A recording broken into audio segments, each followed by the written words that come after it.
Hello friends, welcome to my kitchen. आज हम vegetable soup बनाने जा रहे हैं। बहुत ही हेल्थी रेसिपी है, आप इसे ज़रूर ट्राई कीजिए। पसंद आए तो मेरे वीडियो के नीचे का लाइक बटन प्रेस करना ना भूलें। वेजिटेबल सूप बनाने के लिए हमें चाहिए 2 लहसुन की कलियां बारीक कटा हुआ, आधा इंच अदरक और 1 प्याज बारीक कटा हुआ, आधा कप कैबेज, 10 से 12 बीन्स, 1 कैरेट और 1 कप कॉर्न। मैंने सभी वेजिटेबल्स काफ़ी बारीक काटा है। 1 टेबलस्पून बटर, स्प्रिंग ऑनियन का वाइट पार्ट और ग्रीन पार्ट हम गार्निशिंग के लिए यूज़ करेंगे।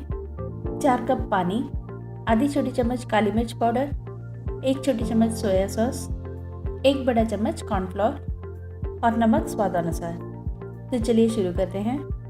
वेजिटेबल सूप बनाने के लिए मैंने एक ब्लेंडिंग जार में आधा कप कॉर्न लिया है। इसमें थोड़ा पानी डालकर हम इसे एक स्मूथ पेस्ट में ब्लेंड कर लेंगे।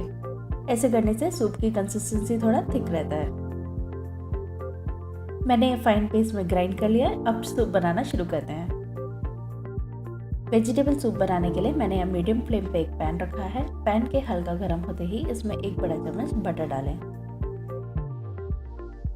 बटर के हल्का गर्म होते ही इसमें अदरक लहसुन डालें और इसे कुछ सेकंड्स के लिए फ्राई करें। कुछ सेकंड्स बाद बारीक कटा हुआ प्याज और स्प्रिंग ऑनियन का वाइट पार्ट ऐड करें और इसे लगभग 1 मिनट के लिए भुनें। लगभग 1 मिनट बाद सारे वेजिटेबल्स ऐड कर लें।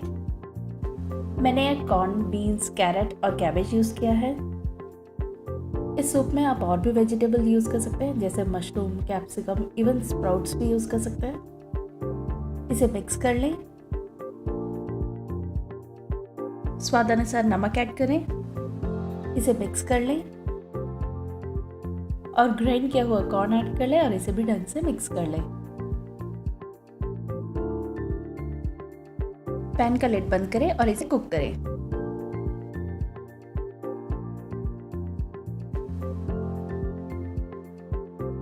लगभग 1 मिनट बाद हम इसमें पानी ऐड करेंगे। मैंने 4 कप पानी यूज़ किया है। ये काफ़ी सिंपल सूप है। मैंने इसमें वेजिटेबल स्टॉक का यूज़ नहीं किया। इसे ढंग से मिक्स कर लें। पैन का लिड बंद करके इसे 20 से 25 मिनट तक इसे कुक करें। लगभग 20 मिनट हो चुके हैं। वेजिटेबल ढंग से कुक हो चुके हैं। अब हम इसमें कॉर्नफ्लोर ऐड करेंगे। मैंने 1 टेबलस्पून कॉर्नफ्लोर लिया। इसे 1/4 कप पानी में ढंग से मिक्स कर लें।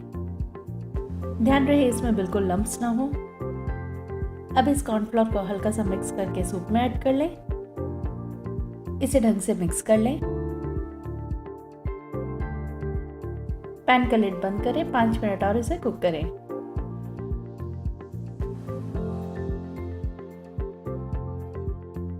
लगभग 5 मिनट हो चुके हैं। सूप की कंसिस्टेंसी थोड़ा थिक हो गया है। अब इसमें काली मिर्च पाउडर ऐड कर लें। सोया सॉस ऐड कर लें। सोया सॉस से इसमें काफ़ी अच्छा टेस्ट आता है। इसे ढंग से मिक्स कर लें और गैस का फ्लेम ऑफ कर लें। इसे स्प्रिंग ऑनियन से थोड़ा गार्निश कीजिए और इसे गर्मा गर्म सर्व कीजिए। उम्मीद है कि आपको यह रेसिपी पसंद आया होगा। पसंद आए तो प्लीज़ मेरे चैनल को लाइक, शेयर और सब्सक्राइब करना ना भूलें। धन्यवाद।